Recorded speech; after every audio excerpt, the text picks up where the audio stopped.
देखिए, ये अचानक से नहीं हुआ, ये तो पहले से ही डिसाइडेड था कि कटरा में स्टॉप होगा।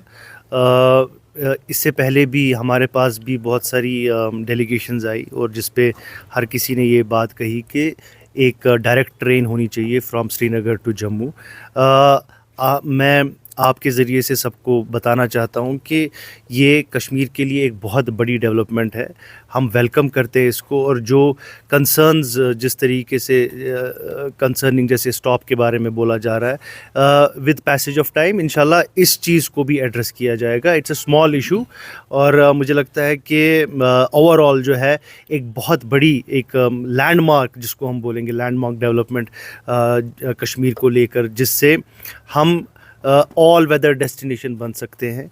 दो चीज़ें जो हमारी इम्पॉर्टेंट है इसमें, जो फ्लिप देगी दो चीज़ों को, एक तो टूरिज़्म है और दूसरा इकॉनमी है। जो बैकबोन हमारी इकॉनमी का हॉर्टिकल्चर है। मुझे लगता है कि सेब जिस तरीके से जब हाईवे बंद होती थी तो सेब सड़ जाते थे, तो इंशाल्लाह अब हम उम्मीद करते हैं कि वैसा कुछ नहीं होगा, और जो हमारे सेब हैं उनके लिए बहुत बड़ा मार्केट अब खुल गया है।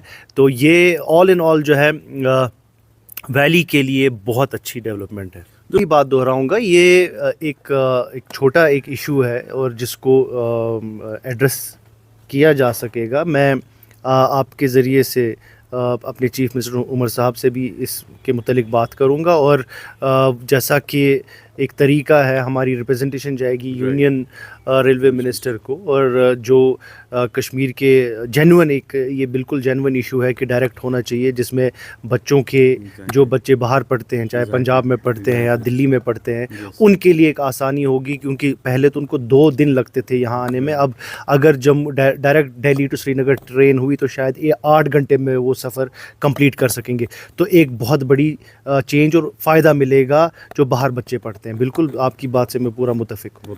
एक्चुअली आपको ये समझना होगा कि ये जो ट्रेन या एयर या हाईवेज़ बनती है, इनके 2 मकसद होते हैं।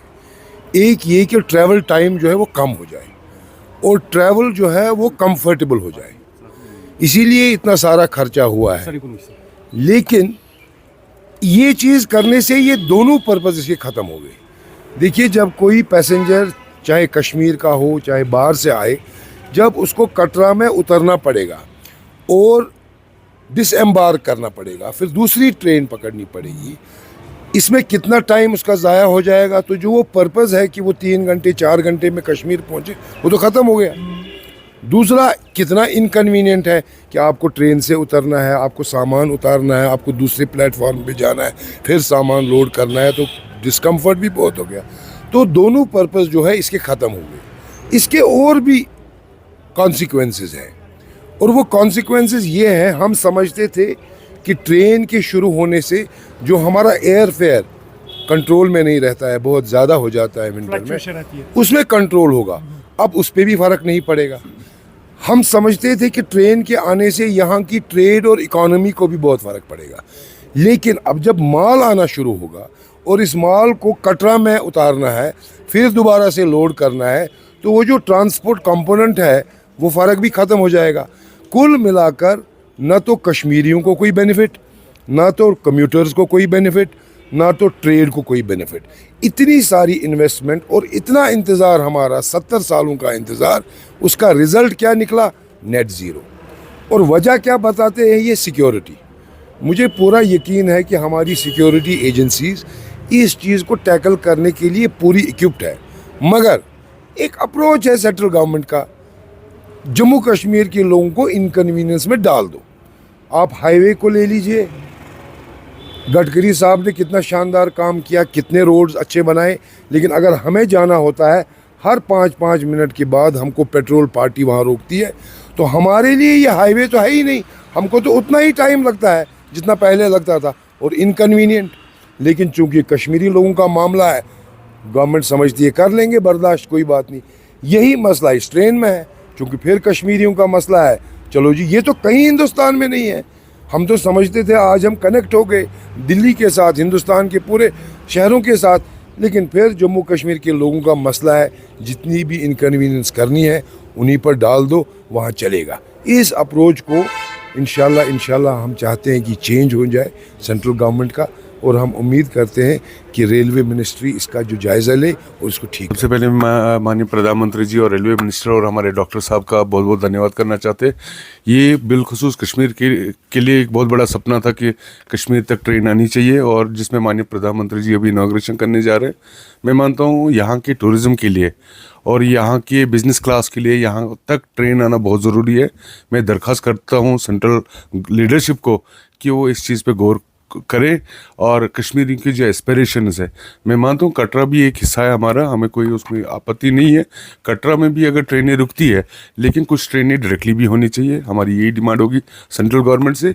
एक कश्मीरी होने के नाते हमारा भी दिल करता है कि यहाँ के जो हमारे स्टूडेंट्स हैं, जो दिल्ली या बाकी स्टेट्स में पढ़ाई करते हैं, या बाकी जो बिज़नेस कम्युनिटी के लोग हैं जिनकी सामान वहाँ से आते हैं, उनको डायरेक्टली एक्सेस होना चाहिए। ये इनकन्वीनियंस होगी अगर कटरा में स्टेशन बनता है और यहाँ से ट्रेनें जाएगी और फिर कटरा में रुक के उनका सामान फिर से शिफ्ट करना होगा।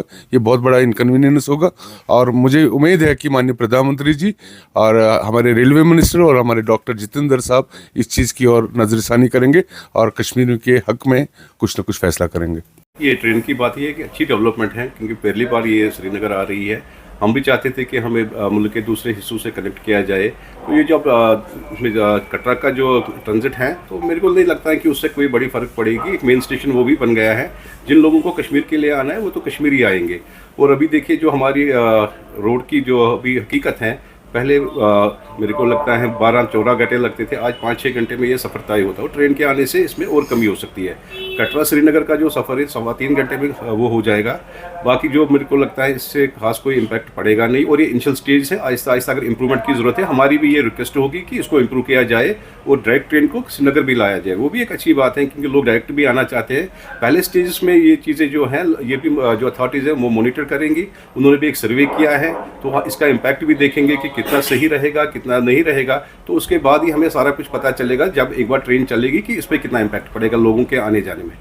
तो आप मानते हैं कि यहाँ पर इम्पैक्ट जो टूरिज्म और जो ट्रेड है उस पर ये पड़ सकता है, जो अभी मेन स्टेशन जो है कटरा में बनाया गया? एज ऑफ नाउ जम्मू में भी ये जो है उसमें भी इम्पैक्ट पड़ सकता है, कश्मीर में भी, क्योंकि वहाँ पर ट्रेन ना रुकेगी और ना कोई स्टेशन होगा।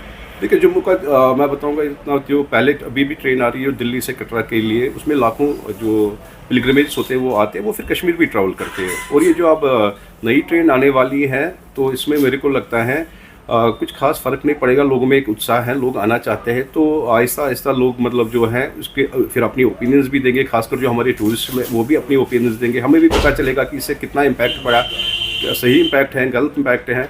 तो वैसे ऐसी कोई बात नहीं मुझे लग रही है, क्योंकि लोग बहुत खुश हैं कि जो टाइम कंज्यूम हो रहा है, जो सफ़र आपका 12-14 घंटे में होता था, वो अब बिल्कुल कम टाइम में होगा। तो ये भी एक अच्छी बात है। लेट अस सी कि पहले एक ऑपरेट होनी चाहिए, उसके बाद पता चलेगा कि इसके कॉन्सिक्वेंसेस कैसे रहेंगे।